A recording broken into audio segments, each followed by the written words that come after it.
go from the T1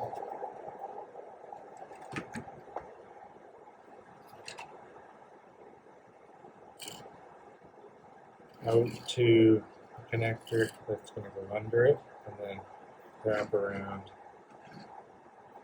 back here, and then go to the next one. So I'll repeat that here, and I'll have this one go under here, connector here, and then I'll have the second strip up here. So I'll make those connections here between the two. And I will attach the resistor before I get to this connector, and I'll put a cutoff this connector. So I got a fume hood just off screen here behind the camera. Turn on my soldering iron, wet my sponge. First of all, take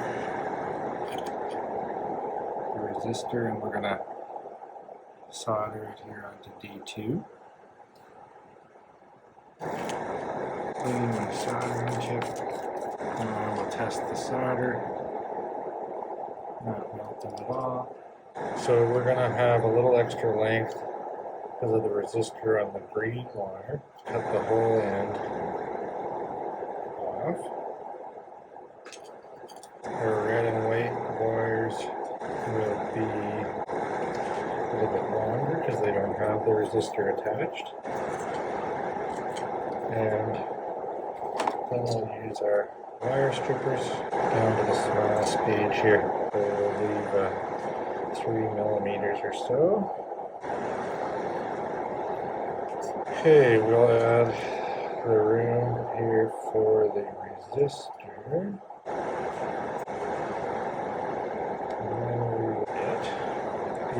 There's multiple wires inside each one, so we're going to try to twist those up so they can get a better connection. Our 3 wires here. One thing I do like to use is a little bit of shrink wrap to cover the connection between the resistor and the wire once we're done. Like that. Thread it over our green wire like so.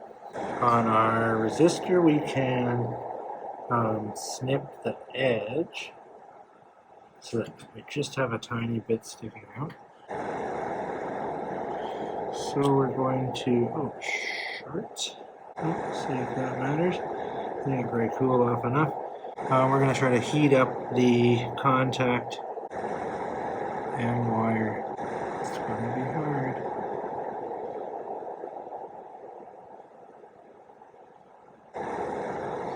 I think a hotter tip would make this whole process easier.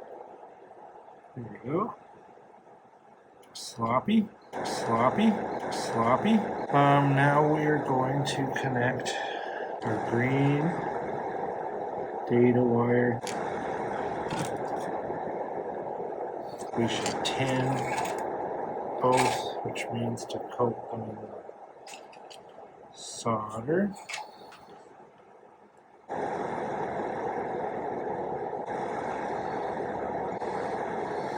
But we are not good at soldering, so we're not even going to pretend we know what we are doing.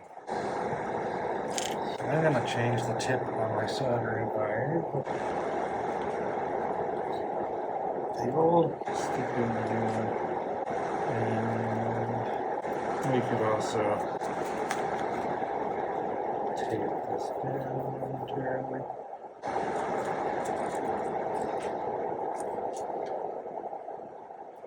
Okay, now we're cooking. Because we're just going to connect these guys all together into a big chain.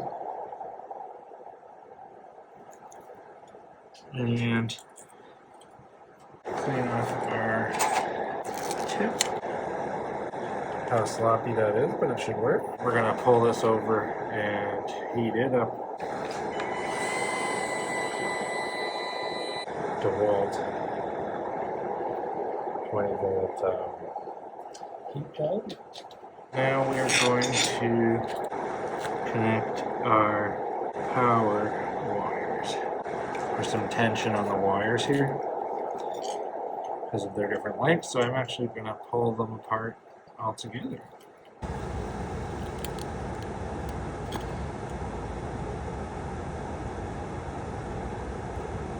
much better with some heat.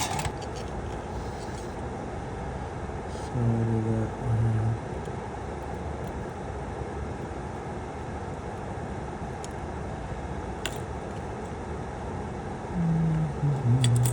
We could do some continuity tests from the D1 connections all the way down the strip at the end. I'm going to actually add some solder to the back of these, like a leaner.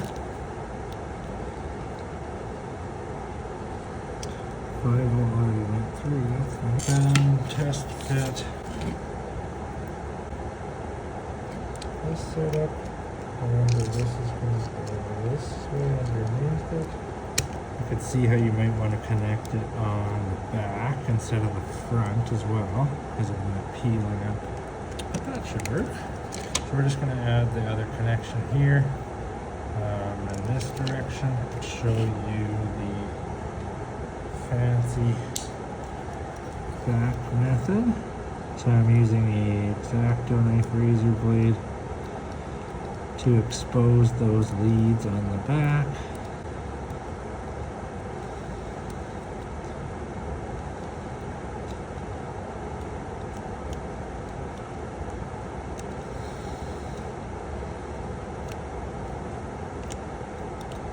And confirm that the ground is on the inside. And I'm going to take off the back here.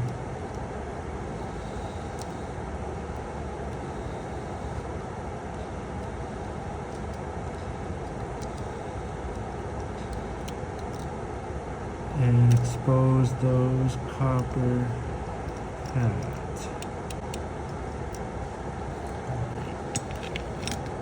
So now they look like that. I'm going to take so that they stay during the solder. Okay, so we got ground on the inside. We got 5-volt on the outside. We will have a green wire on between, and I'm twisting the edges each time. So we got our 3 wires. We can tin them.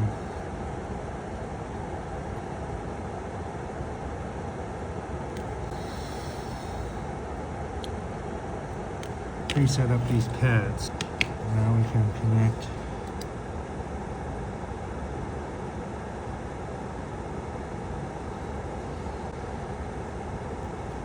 the ground.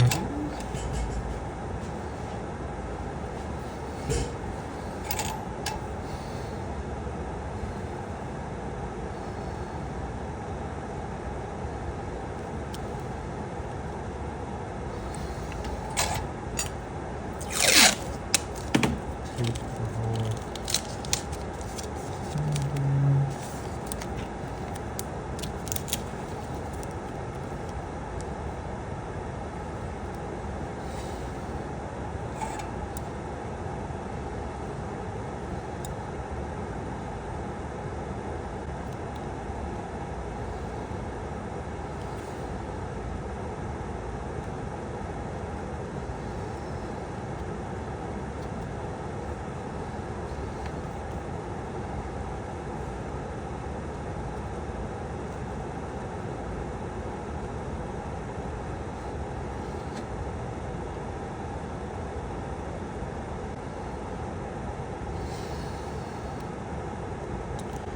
This is my least favorite part of the project, and I did try to make some clips to do this job without solder, but that didn't work, and I gave up.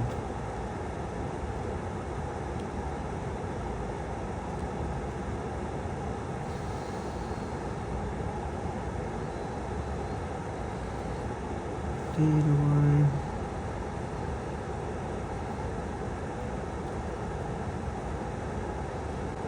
Hey, we got 6 nice connections there. Show off our soldering iron.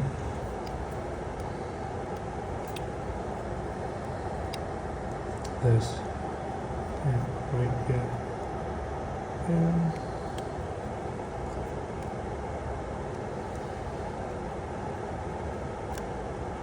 but good enough. I'll add a little more electrical tape for fun, specifically right there. Tuck in the wires on this side, and add a little tape. So we got the connection here into this wire, through to this wire, through to that wire, and now the back case should fit on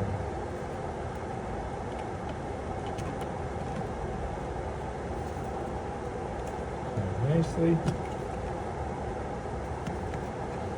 So take out our multimeter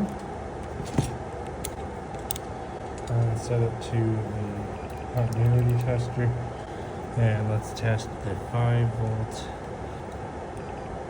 between the Wemost all the way to the edge. Doesn't work. Oh, it works. And ground.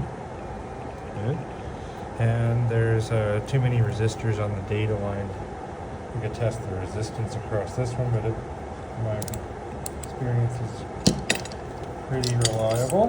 So all that's left then would be to screw on the back. And I didn't make any female pieces for these screws to go into, but just digging into the plastic hole. Let's see if the little guys work.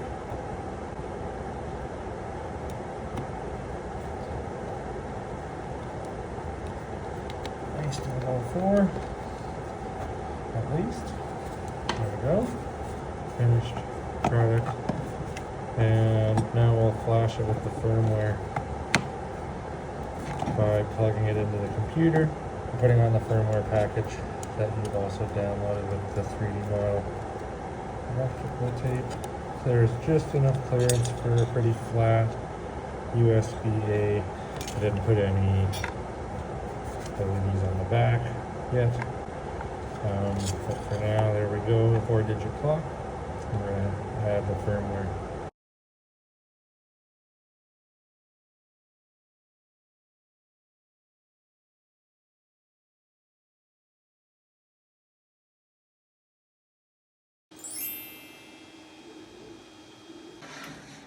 What?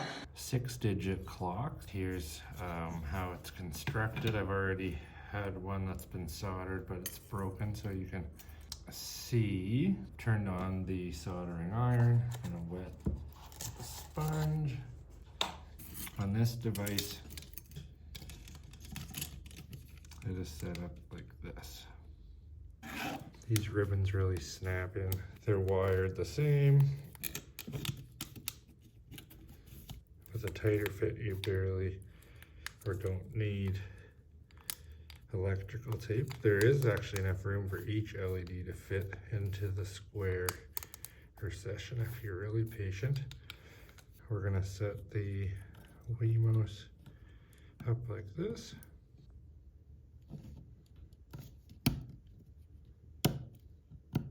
Snap it into place, and we will replace this resistor here. Wires are best separated.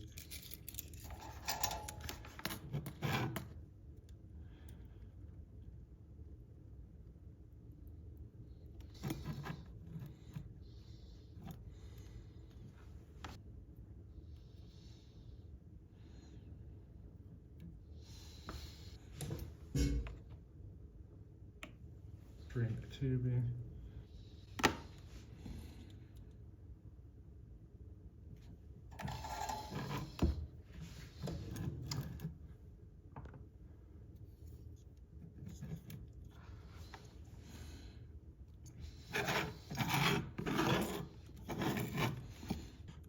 Hopefully I don't have to suck out the solder here. There we go.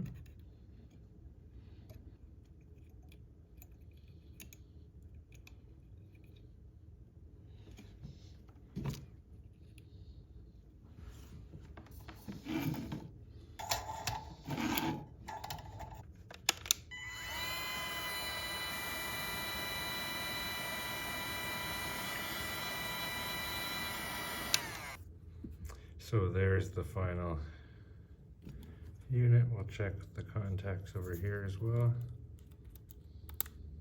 Look good, and I'm gonna make a back lid for this one next. Plug this into an AC adapter. I see this one doesn't quite have enough room here, so I'll make an adjustment in the model to hold it up more and to lower this occluder, which is just kind of made to hide the solder joints from the very end so that it can still fit on the print bed. Plug it in.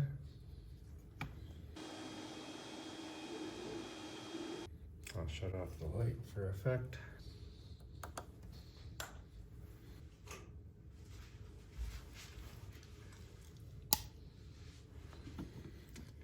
I see a really rich red.